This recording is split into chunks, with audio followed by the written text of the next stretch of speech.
बंधुओं, नमस्कार। आशा करता हूँ आप सभी सकुशल होंगे और अपने अपने कार्यों में सन्निध होंगे। इस शुभकामना संदेश के साथ आपसे मेरा एक अनुरोध है कि आप कृपया मेरे channel Pandey S Arvind public को सब्सक्राइब करें, लाइक करें और फॉरवर्ड भी करें। अब मैं doctor professor S Arvind Pandey आपके सामने एक ज्वलंत समस्या के संदर्भ में कुछ आंकड़े, जानकारियाँ और उस पर अपने विचार प्रस्तुत करने जा रहा हूँ। ये वो विषय है जो जब से भारतवर्ष आज़ाद हुआ तब से एक ज्वलंत मुद्दा है, और जब तक भारतवर्ष का अस्तित्व रहेगा या जब तक किसी देश का अस्तित्व रहता है, यह मुद्दा उस देश में विद्यमान रहता ही है। और यह मुद्दा है रोज़गार का और एम्प्लॉयमेंट का। तो अब मैं मुख्य मुद्दे पर आता हूँ और सीधे इस विषय पर बात करता हूँ। तो भारतवर्ष के संदर्भ में ही नहीं, सकल विश्व के संदर्भ में हम इसको देख सकते हैं, परंतु ये चर्चा भारतवर्ष से संबंधित है, इसलिए मैं इस चर्चा को सीमित रखूँगा भारतवर्ष के संदर्भ में। भारतवर्ष में मुख्यतः रोज़गार जिन श्रेणियों में वर्गीकृत किए जाते हैं उनको हम कहते हैं स्वरोजगार या उद्यमिता या सेल्फ एम्प्लॉयमेंट, या हम उसको कहते हैं एंटरप्रेन्योरशिप। दूसरे प्रकार की जो रोज़गार प्रदान करने की अवसर या परिस्थिति आती है, वो आती है शारीरिक श्रम के आधार पर आदमी अपनी आजीविका कमाता है, और उसमें जो शारीरिक श्रम होता है उसमें आदमी अकौशल, जो कि जिसको किसी भी प्रकार का कोई निपुणता किसी कार्य में नहीं होती, वह केवल सादे श्रमिक की तरह कार्य करता है, या वह अर्धकुशल होता है, अर्ध निपुण होता है, या वह मार्जिनली स्किल्ड होता है। तो इसको हम लोग कहते हैं मजदूरी। और ऐसी रोज़गार की संभावनाएं संगठित क्षेत्र और असंगठित क्षेत्र, कृषि क्षेत्र इत्यादि, निर्माण क्षेत्र, विनिर्माण क्षेत्र इत्यादि में उपलब्ध रहती हैं। ऐसे भी कार्य करने वाले व्यक्ति होते हैं जो कि मुक्त रूप से कार्य करते हैं, किसी के स्थायी नियोजन में नहीं रहते, और वे अपने स्वेच्छानुसार या उपजी हुई आवश्यकता अनुसार घंटों के हिसाब से काम करते हैं, आधे दिन के हिसाब से काम करते हैं, 4-6 घंटे के हिसाब से काम करते हैं, और काम ख़त्म हो जाने पर फिर अगले गंतव्य तक जा कर के वहाँ कार्य की तलाश करते हैं। तो इनको हम आज के संदर्भ में गिग वर्कर्स कहते हैं या फ्रीलांसर्स कहते हैं। तीसरे प्रकार का जो कार्य क्षेत्र उपलब्ध है वो कॉरपोरेट सेक्टर या सेमी गवर्नमेंट सेक्टर्स के क्षेत्र हैं, जहाँ पर कि यह जॉब्स की, काम करने की अवसर की उपलब्धता पाई जाती है। परंतु इन क्षेत्रों में आपको स्किल्ड, मतलब मार्जिनली स्किल्ड से लेकर के हाईली स्किल्ड लोगों की आवश्यकता होती है, और इसमें क्लर्क से लेकर के, सिक्योरिटी पर्सनल से लेकर के, आईटी प्रोफेशनल से लेकर के, मैनेजर से लेकर के, सुपरवाइज़र से लेकर तरह तरह के काम आते हैं, और यहाँ पर भी नियोजन की संभावनाएं बनी रहती हैं। और उसके बाद चौथा क्षेत्र आता है जो कि अत्यंत सीमित है, वह है सरकारी या अर्ध सरकारी सेवाएं, जिसमें कि शासकीय या लिपिकीय या प्रबंधकीय सेवाएं आती हैं। तो ये 4 प्रकार के मुख्य वर्गीकरण हैं जो भारतवर्ष में विद्यमान नियोजन की अवसर हैं, उनके आधार पर हमने इसको वर्गीकृत किया। अब भारतवर्ष में 2026 के संदर्भ में देखें तो औद्योगिक वृद्धि के साथ साथ जो इंफ्रास्ट्रक्चर डेवलपमेंट हो रहा है, उसमें विनिर्माण की जो गतिविधियों में तीव्रता आई है, या जो विभिन्न प्रकार के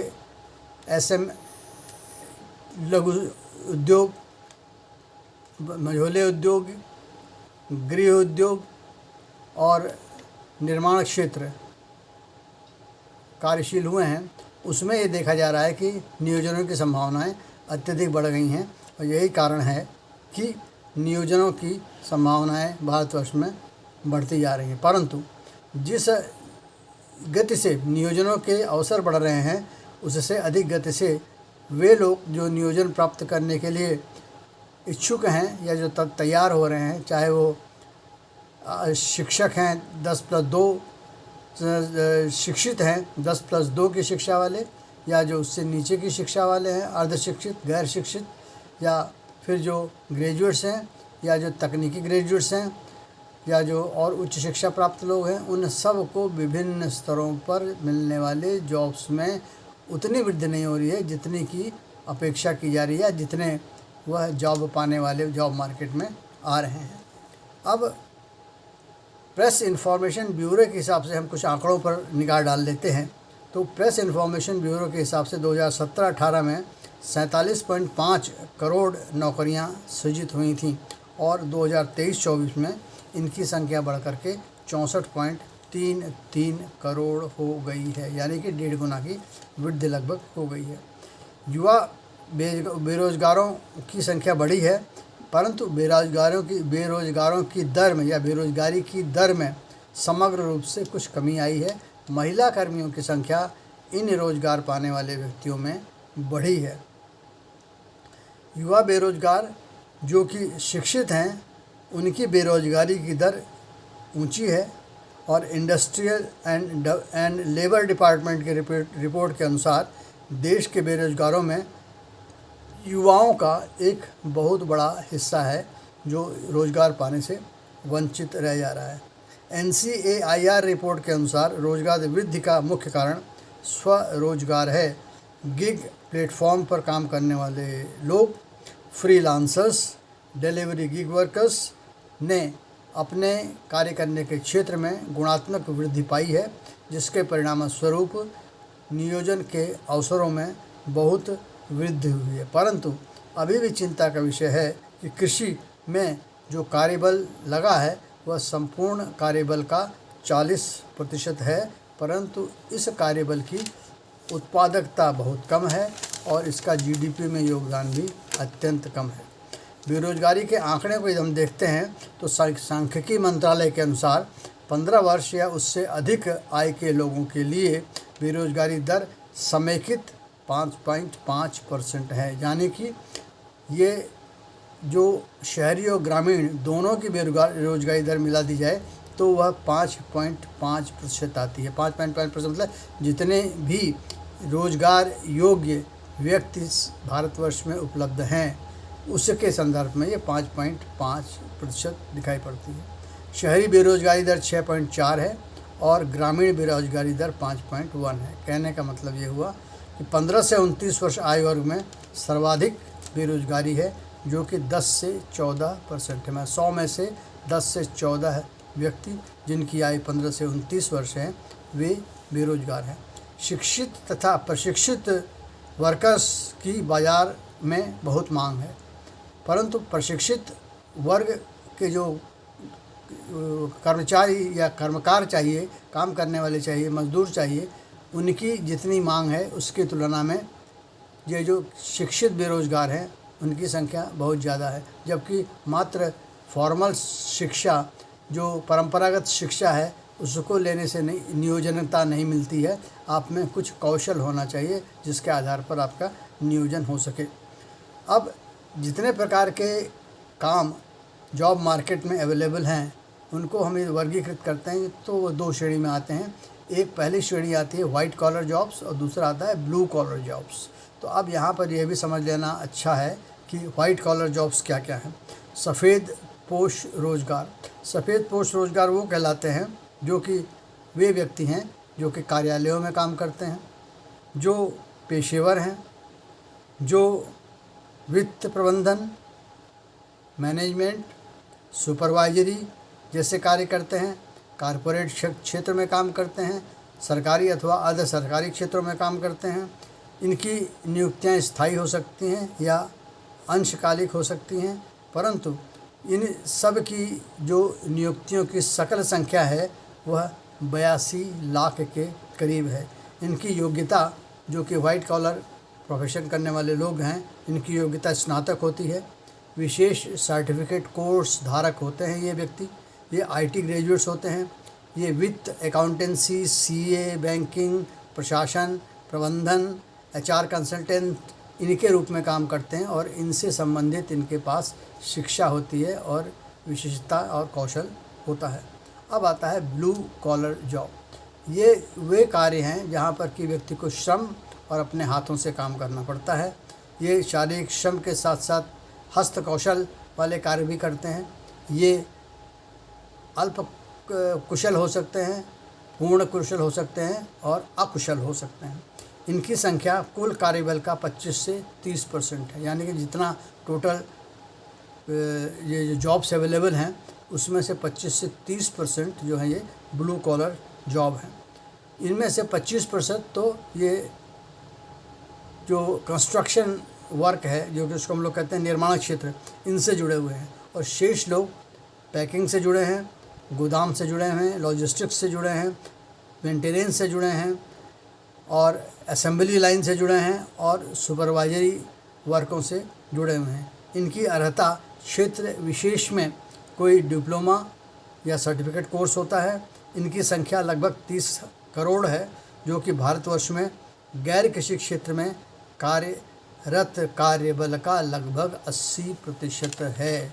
तो ये हो गए दो तरह के कार्यबल, एक हो गया आपका वाइट कॉलर प्रोफेशन और एक हो गया ब्लू कॉलर प्रोफेशन। अब एक और तथ्य है जिस पर भी हमको ध्यान देना है, rapid industrialisation and booming gig economy.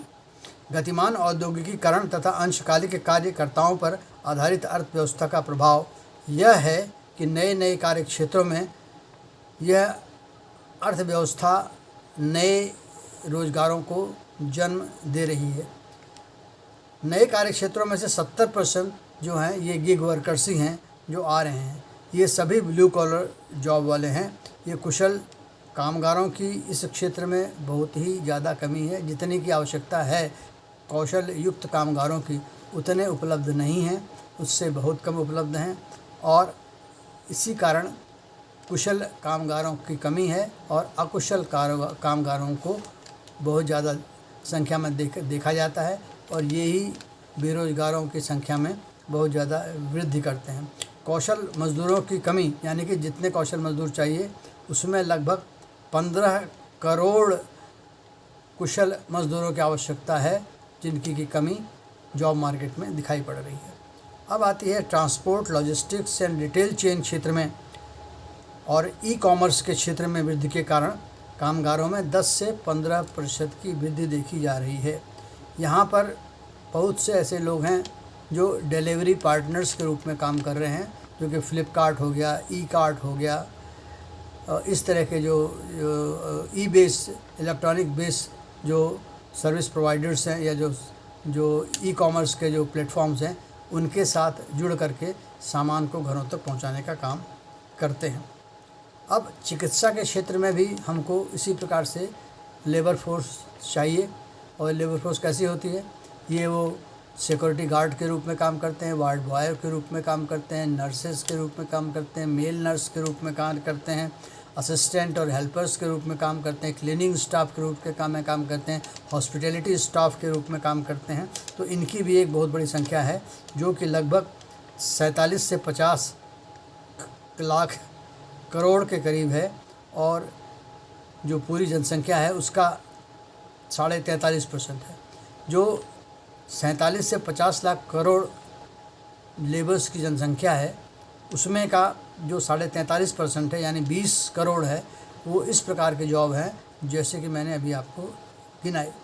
कृषि, मत्स्य उद्योग, पोल्ट्री, डेयरी, शूकर पालन, कोऑपरेटिव फार्मिंग में इन कर्मियों का उपयोग होता है, जो कि कृषि क्षेत्र से जुड़े हुए हैं। ये कृषि क्षेत्र में जो रोज़गार है वह संपूर्ण रोज़गार का 46.1% है, जैसा कि मैंने पहले कहा, परंतु इनका जीडीपी में योगदान केवल 17.8% है, जबकि वैश्विक स्तर पर यह 28% है। और कहने का अर्थ ये हुआ कि यह प्रतिशत जो है वो बहुत। अब बात करते हैं भारतवर्ष में नौकरियों की संख्या जो हैं वर्गानुसार किस प्रकार से। प्राइवेट सेक्टर में 4.5 से 5.5 करोड़ नौकरियां हैं। संगठित क्षेत्र में 3 करोड़ नौकरियां हैं जो आईटी और मैन्युफैक्चरिंग क्षेत्र में हैं, फाइनेंस सेक्टर में हैं। अनऑर्गेनाइज सेक्टर्स में लगभग 90% टोटल वर्क फोर्स जो है वो यूज होती है। और इसमें एग्रीकल्चर आती है, स्मॉल स्केल आता है, मीडियम स्केल आता है और कॉटेज इंडस्ट्रीज आती हैं, जिसमें कि बहुतायत से मज़दूरों को या कामगारों को काम मिलने की संभावना बनी रहती है। अब आती है फ्रीलांसर्स और गिग वर्कर्स। 2024-25 के आंकड़ों के अनुसार इनकी संख्या लगभग 1 करोड़ थी और 29-30 में इनकी संख्या बढ़ करके 2.35 करोड़ हो जाने वाली है, ऐसा प्रत्याशा जताई जा रही है। अब बात आती है कि वे व्यक्ति जो शिक्षित हैं, यानी कि अपॉर्चुनिटीज़ फॉर एजुकेशनल पर्सन्स, जो 10+2 के लड़के हैं और जो साइंस स्ट्रीम के हैं, वो सर्वप्रथम इंजीनियरिंग या मेडिकल के लिए तैयारियां करते हैं। उसके पास यदि हम देखें तो मेडिकल में 22,69,743 अभ्यर्थियों ने इस बार 2026 में परीक्षाएं दी थीं, जिसमें से कि इनकी जो प्रतियोगिता थी वो 1.29 लाख सीट्स के लिए थी। बीटेक के जो बीई के जो लड़के हैं वो उनकी संख्या 7.8 से लेकर 8.52 लाख के करीब होती है। तो ये इंजीनियरिंग के एग्ज़ामिनेशन देने वाले बच्चे होते हैं। और ये भी ध्यान देने योग्य बात है कि जो 6,200 टेक्निकल इंस्टीट्यूट्स हैं, इसमें से जो बच्चे पढ़ के निकलते हैं उसमें से केवल 45% ही एम्प्लॉयबल हैं। अब यहाँ पर ये ध्यान देने योग्य बात है कि जो पाठ्यक्रम इन संस्थाओं में पढ़ाया जा रहा है, तकनीकी संस्थाओं में पढ़ाया जा रहा है, तकनीकी शिक्षा की संस्थाओं में पढ़ाया जा रहा है, उसका साम्य और उपयोगिता जो औद्योगिक जगत में आवश्यकता है उसके साथ नहीं है। यही कारण है कि जितने बच्चे पास आउट होते हैं उसमें से मात्र 45% ही जॉब पाने योग्य होते हैं और उनकी उपादेयता उन औद्योगिक संस्थानों में की जा सकती है। अन्यथा शेष 55% छात्र मात्र डिग्री लेकर के घूमते हैं। उनके पास कोई ऐसा कौशल नहीं होती, ऐसी कोई प्रायोगिक क्षमता नहीं होती जिसके आधार पर उनका नियोजन वो औद्योगिक कंपनियां कर सकें। तो there is a vast difference between the employability and the curriculum being taught in the technical institution, and that needs to be fulfilled, and that gap needs to be filled. अब जो सिंपल ग्रेजुएट्स हैं जो BA BSc BCom करते हैं उनकी संख्या 1.9 करोड़ है और बीए बीएससी बीकॉम करने वाले में 70 से 85 लाख रुपए हैं, 85 लाख व्यक्ति हैं, छात्र हैं। बीए में 24.5 से 29.5 लाख छात्र काम कर रहे हैं और वह शिक्षा प्राप्त कर रहे हैं। इसी प्रकार बीएससी और बीकॉम में भी 11.5 से लेकर के 11 लाख बच्चे पढ़ करके अपना स्नातक की डिग्री ले रहे हैं।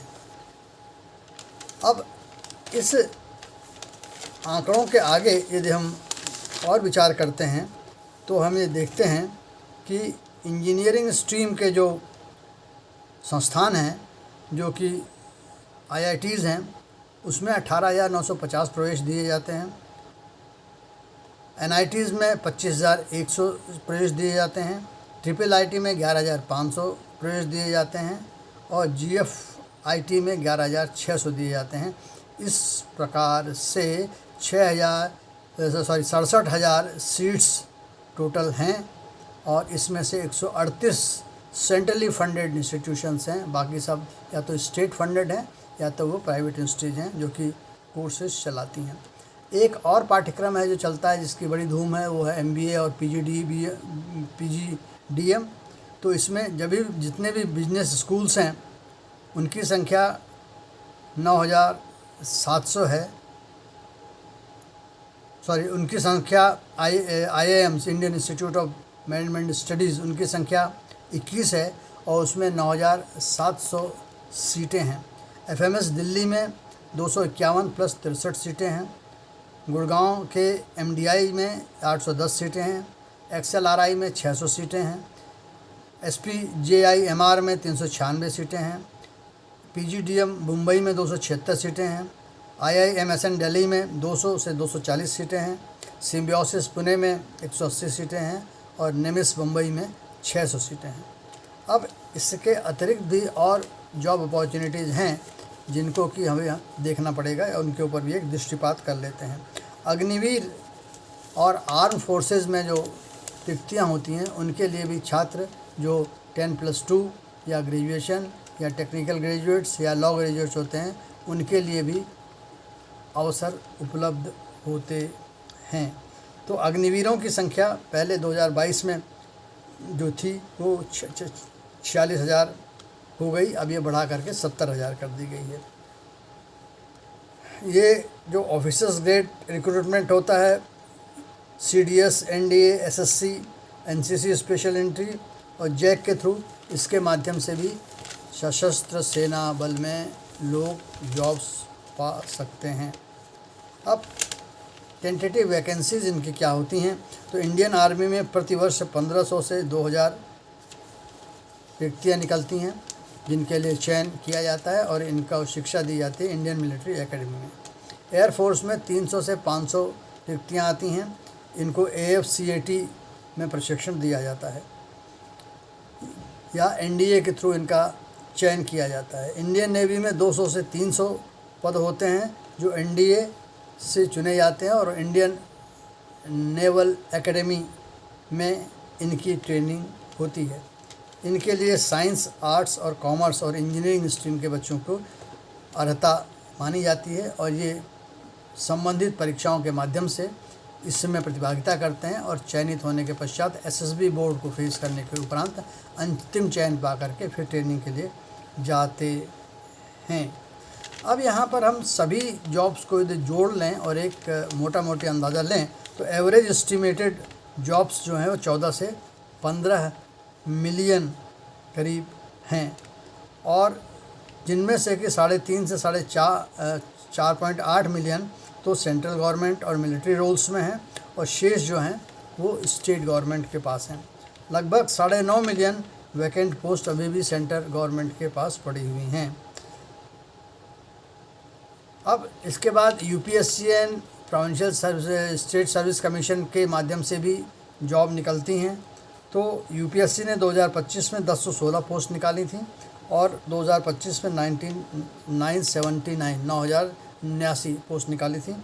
Public service commission Uttar Pradesh का उदाहरण ले रहा हूँ, वहाँ उन्होंने 2026 में 500 पोस्ट निकाली थी। इसी प्रकार विभिन्न प्रांतों के पब्लिक सर्विस कमीशन विभिन्न प्रकार के पदों के लिए विज्ञापन देते हैं और समय समय पर उसकी परीक्षा कराते हैं, तो उनके माध्यम से भी नियोजन होता है। परंतु वहाँ पर प्रतियोगी परीक्षाओं के माध्यम से स्नातक स्तर की योग्यता के उपरांत साक्षात्कार और लिखित परीक्षाओं के सम्मिलित अंकों के वरीयता सूची बनने के पश्चात सिलेक्शन होता है और फिर इन पदों पर नियुक्तियाँ होती हैं।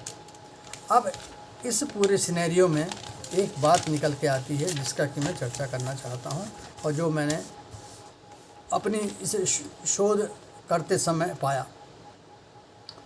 भारतवर्ष में संपूर्ण जितने भी काम करने वाले या काम करने के इच्छुक युवा वर्ग हैं उसमें से केवल 56.35% लोग ही एम्प्लॉयबल हैं, यानी कि उनको जॉब दिया जा सकता है। और ये किसने किया है? ये इसने कहा है इंडिया स्किल रिपोर्ट में यह बात खुल के सामने आई है कि भारतवर्ष में जॉब तो हैं लेकिन जॉब किसे दिया जाए ऐसी गुणवत्ता रखने वाले युवक उपलब्ध नहीं हैं। तो जॉब की कमी एक अलग प्रश्न है, जॉब की उपलब्धता एक अलग तथ्य है, परंतु उन जॉब्स के अनुरूप किसी भी आवेदक व्यक्ति में, आवेदक युवा में गुण का ना होना, अर्हता का ना होना, कौशल का ना होना एक तीसरी चिंता का विषय है। तो कहने का अर्थ ये है कि जॉब की कमी तो ऐसी है जिसको कि रातों रात पूरा नहीं किया जा सकता। जॉब्स हैं, लेकिन उन जॉब्स को पूरी तरह से अवशोषित करने के लिए जो तैयार युवा चाहिए, जिनमें कौशल या जिनमें एलिजिबिलिटी, जिनमें वह गुण होना चाहिए, जिनकी की नियुक्ति उन जॉब्स के लिए की जाए, उसमें बहुत बड़ा अंतर है। मान लीजिए 100 जॉब निकल रहे हैं तो उसमें केवल 56.35 ही व्यक्ति ऐसे हैं जिनकी नियुक्ति की जा सकती है। तो कहने का मतलब हो गया 43.65 जॉब खाली रह जा रहे हैं, इस कारण कि वहाँ पर नियुक्त किए जाने योग्य युवा अभ्यर्थी की उपलब्धता है ही नहीं।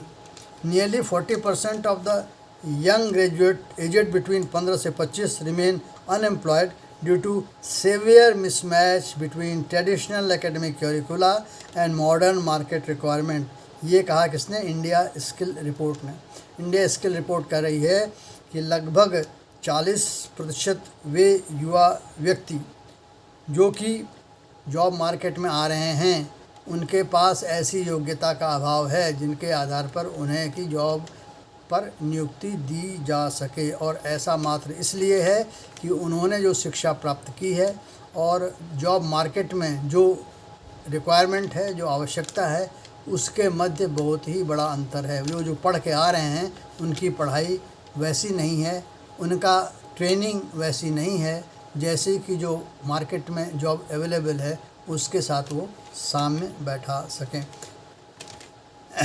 इस प्रकार से जो पूरे भारतवर्ष की जो जनसंख्या है उसमें 70% यूथ हैं और उसमें से लगभग 56% ऐसे हैं जिनको कि जॉब दिया ही नहीं जा सकता क्योंकि उनके पास कौशल का अभाव है।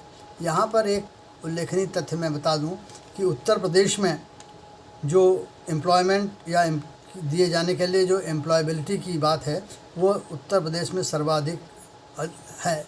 उत्तर प्रदेश का जो युवा है उसे नियोजन दिए जाने के लिए सर्वथा उपयुक्त पाया जाता है, उसके पास कौशल का अभाव नहीं होता, वो कौशल संपन्न होता है।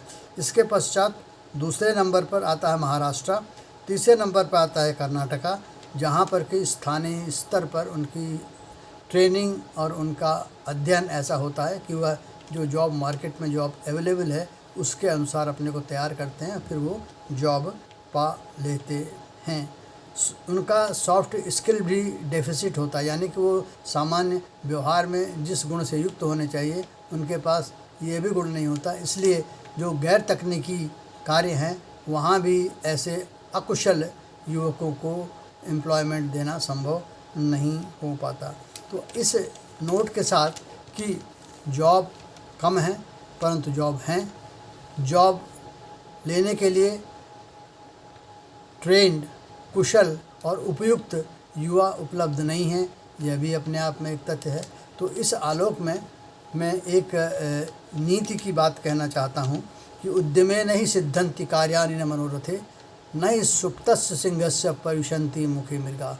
तो यह नीति का एक श्लोक है जिसमें कहा गया है कि किसी भी व्यक्ति को मनोरथ करने से सिद्धि प्राप्त नहीं होती, उसे उद्यम करना पड़ता है, उसे अपने को कुशल बनाना पड़ता है, तभी वह अपने अभीष्ट इच्छा के अनुसार फल की प्राप्ति कर सकता है। जैसे कि कोई सोता हुआ सिंह यह सोचे कि मैं जंगल का राजा हूँ, अत्यंत बलशाली हूँ और हिरन खुद ब खुद चलकर मेरे मुंह में आकर के बैठ जाएगा, तो ऐसा नहीं है। आपको एक शिकार का कौशल डेवलप करना होगा सिंह होने के नाते, और फिर उस जो हिरन है या जो भी आपका खाद्य भोज्य पदार्थ है उसे पकड़ने में आपको सक्षमता हासिल करनी होगी, तभी आपका पेट भरेगा। अन्यथा केवल मैं सिंह हूँ यह सोच के बैठे रहने से शिकार आपके मुंह में आके नहीं गिरेगा। तो कहने का अर्थ ये एक उदाहरण था संस्कृत के श्लोक के के माध्यम से कि आपको अपने को जॉब के हिसाब से तैयार करना पड़ेगा, आपको अपने उपयोगिता नियोक्ता के समक्ष सिद्ध करनी पड़ेगी, तभी आपका नियोजन संभव है। अन्यथा आप डिग्री, डिप्लोमा और सर्टिफिकेट लिए घूमते रहिए, उनके आधार पर आपको कुछ भी हासिल होने वाला नहीं है। इसी प्रकार अंग्रेजी की एक उक्त है कि फर्स्ट डिज़र्व देन डिज़ायर। पहले आप जिस चीज़ के लिए अपेक्षा कर रहे हैं या जिस चीज़ की आकांक्षा कर रहे हैं, पहले उसके योग्य बनिए। पहले अपने में योग्यता सृजित कीजिए, योग्यता अर्जित कीजिए, फिर उस अभीष्ट को प्राप्त करने की लालसा करिए। तो योग्यता अर्जित करना प्रायिक है, सर्वप्रथम है। इसी प्रकार उर्दू का एक शेर बोला जाता है कि खुदी को कर बुलंद इतना, खुदा बंदे से ये पूछे बता तेरी रज़ा क्या है। यानी कि परमपिता परमेश्वर कहता है कि ए मनुष्य, तू अपने को इतना गुण संपन्न बना ले, इतना गुण समृद्ध बना ले कि जो भी व्यक्ति तेरे साथ संवाद करे, तेरे साथ संपर्क करे, वो तुझसे तेरे गुणों को देख करके पूछे कि अच्छा भाई बता तुझे क्या चाहिए। जो तुझे चाहिए उन सब गुणों से तू संपन्न है, इसलिए मैं तेरे द्वारा चाहे गए उस अभीष्ट को देने के लिए राज। तो जो दो उदाहरण मैंने आपको दिए, इनसे यह सिद्ध होता है कि जॉब तो चलिए मान लिए बाज़ार में उपलब्ध नहीं है या उनकी संख्या कम है, परंतु जॉब का ना होना उतनी बड़ी समस्या नहीं है जितने कि जॉब मार्केट में जो जॉब के इच्छुक व्यक्ति हैं उनमें गुणों की कमी होना बहुत बड़ा चिंता का विषय है। तो यदि आप बेरोजगारी के दंश से अपने को मुक्ति दिलाना चाहते हैं तो पहले अपने में गुणों को विकसित कीजिए। जॉब मार्केट की जो रिक्वायरमेंट है उसके हिसाब से अपने को तैयार कीजिए, अपने को कौशल युक्त कीजिए, कुशलता अपनी बढ़ाइए। उसके पश्चात जब भी जितने भी संख्या में जॉब उपलब्ध है उसमें आपका नियोजन हो सकेगा। और यह अपनी गुणवत्ता को न बढ़ा करके मात्र केवल यह झींकना कि बेरोजगार हैं, तो यह एक तरह से अतार्किक और अयुक्तियुक्त अनुचित है। आशा करता हूँ मैंने जो आपको पूरा एक सिनेरियो दिया है, पूरा एक जो परिदृश्य दिया है, उससे आप जॉब मार्केट की वास्तविकता को समझने में थोड़ा सा सहायता प्राप्त करेंगे। और ये जिस प्रकार से चिल्लाहट मचाई जा रही है कि बेरोजगारी है, इस बेरोजगारी में रोज़गार का कम होना एक कारण है। उसके साथ साथ ये भी एक बहुत बड़ा कारण है कि रोज़गार पाने वालों के पास कौशल नहीं है, गुण नहीं है और रोज़गार पाने की उपयुक्तता नहीं है, उपयोगिता उनकी सिद्ध करने में वे असफल रहते हैं। आशा करता हूँ ये पॉडकास्ट आपको पसंद आएगा। आप कृपया इस पॉडकास्ट को सब्सक्राइब कीजिएगा, शेयर कीजिएगा और फॉरवर्ड भी कर दीजिए। मैं professor doctor S Arvind Pandey आपसे विदा लेता हूं और आशा करता हूं कि आप अपने कमेंट्स में मुझे देंगे ताकि मैं भविष्य में फिर आपके लिए ऐसे ही सूचनापरक